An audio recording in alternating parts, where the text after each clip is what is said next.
Hello, everyone. Welcome into our exclusive content we have at the end of every year, the Senior Spotlight Interviews. I'm Ethan Spazarski, and today with our first interview, we sit down with none other than the executive editor for the YJ men's wrestler phenom, I should say, Mr. Seth Evans. Seth, how are you today? I'm doing well, Spose. How are you feeling? I'm feeling really good. I'm excited to be able to sit down and talk to you. So, first here for you specifically, something I always ask all the seniors when doing an interview is why Waynesburg, especially from Sharon, PA. It's a bit of a drive away, a bit north of where we are now. Why Waynesburg? What drove you to come here? So I would say just the amount of investment that each person put into me. I know whenever I was leaving high school, I probably applied to like 13 different colleges. I got accepted to like 10 or 11. And I visited John Carroll, visited Hiram, had a visit set up for W&J, oddly enough. And I came to Waynesburg with my third visit. And I just know throughout the process, it was just, they kept reaching out to me. I know whenever I appealed my financial aid offer, they were the first ones to do it. Every time I talked to the coaches that were here at the time, they reached back out to me. Every time I reached out to somebody on faculty, they reached out to me. And obviously, on top of the fact that my then advisor, Lanny, he invited me to the camp before they had COVID, had to shut it down. He was asking me where I was going. There was just an amazing level of investment, despite the fact that I wasn't even enrolled yet. I hadn't applied, that the other universities weren't showing. And I'm the kind of guy, like, if you're going to invest into me, I want to reciprocate that investment. And, obviously, it's been the best fit. I wouldn't have changed it for the world, but I just want to show my gratitude for the fact that they seemed so invested and prioritized me the way that everybody else really wasn't.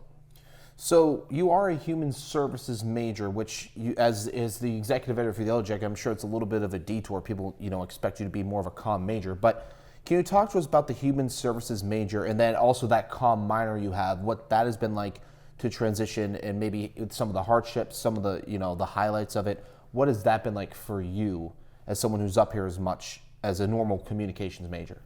So after I changed my major at the end of my freshman year, I was originally sports media, and then I transitioned to human services. But considering that my freshman year consisted of a lot of comm classes, I already had a lot of credits to put into it. I was actually going to try to double major in journalism or just straight up communication, but I didn't have enough to do it without adding an extra semester, which obviously I was not in a financial state to do at the time.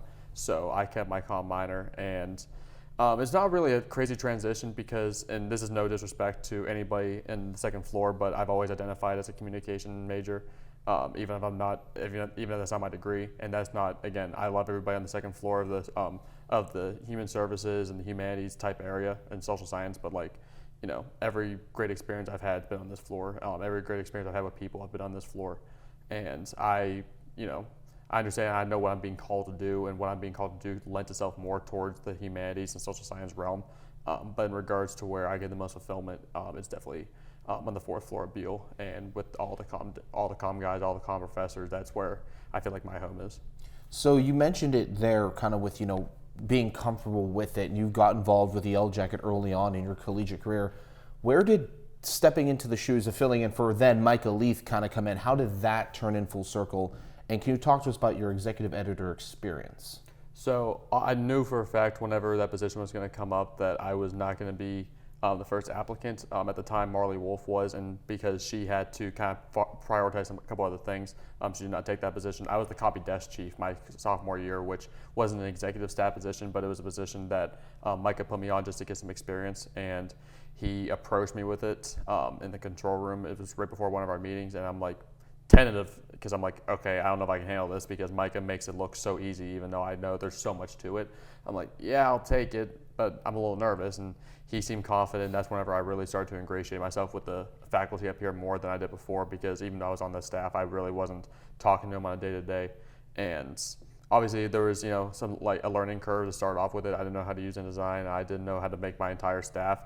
The majority of my staff at the time, including you, I didn't have much interaction with whenever I took that position, but obviously it's been easily the most rewarding experience of being on this floor and arguably being at this university, getting to run the Yellow Jackets. It's a privilege, and I wouldn't give it up for anything.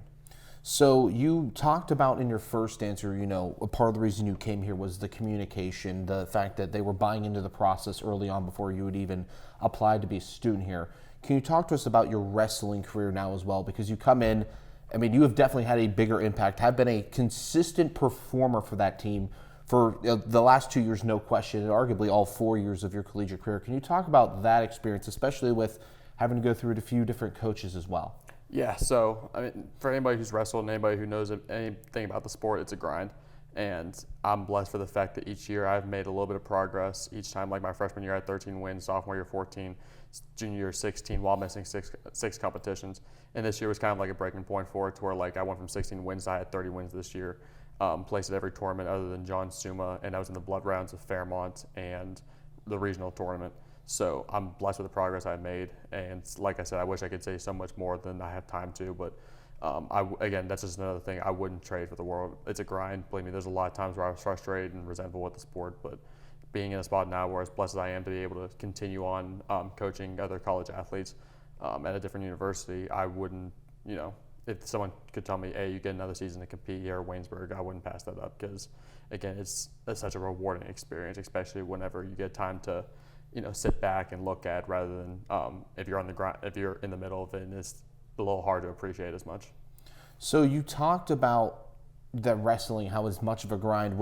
Did you find yourself ever maybe having a challenge with combining wrestling on top of human services, on top of the communication department minor? Was there any times where it really just took a toll on you, and how were you able to maybe balance that? There's definitely moments where it was a bit of a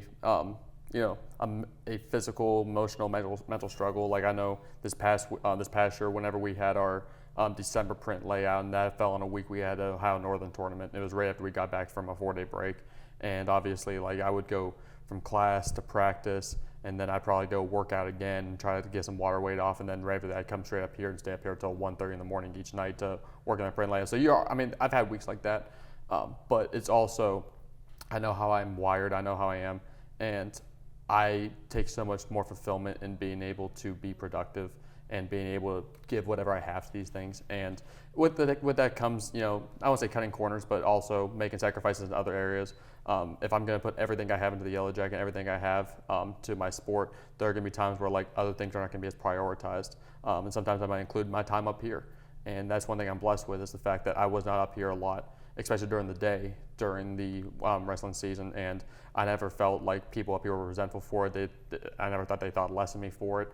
I came up here and it felt like, nothing was different, and that's the biggest thing I can take away from it. There's moments that was hard, but I never felt like I was walking on eggshells or people were resentful that I wasn't up here as much as I feel like I should. So there are times where it was a struggle, but it's also, you guys make it way easier than it would have been otherwise. So finally, for you, future plans. I understand you're going on to get a master's degree at just up the road at I-79 at W&J. Can you kind of talk about that program you're going to be in, kind of your future goals that you have there as well for the next 2 years? Yes, so I'm in the process right now of, this Monday, but next Monday I'll be looking at several apartments. I literally just got done my second in-person job interview, because I'll be enrolling in W&J in the fall, and then I'll graduate in the spring of 2027 to 5-semester plan. Sonny Blanco, who's the men's head wrestling coach over there, has already given me a position. I'll be an assistant on that staff, and then hopefully Brian Krenzelak, who's the women's coach, the program they just named back in this past December. Hopefully I'm going to be on that staff as well. And like I said, technically it's 2 years, so I know I'll be there for at least 2 years, but I know God's changed my path before in regards to me pursuing sports media to now I'm a human service major. I know He's changed my path in regards to what my vocation is. So if I'm there more than 2 years, and I'm still coaching wrestling after 2 years, like I'm going to trust His plan, because I know one thing, I just want to keep my mind open and not be so closed-minded and narrow on what I can do just because that's what's felt comfortable over the last couple of years. All righty. Thank you very much, Seth. I appreciate the time. We wish you the best of luck in your future endeavors as well, no matter where it is. And we want to thank you, the viewers, for tuning in here for a great interview with Seth Evans. Make sure to stay here on our YouTube page to watch the rest of the Senior Spotlight interviews throughout the rest here of our spring semester. For Seth Evans, myself, Ethan Spazarski, we say so long. Have a great day.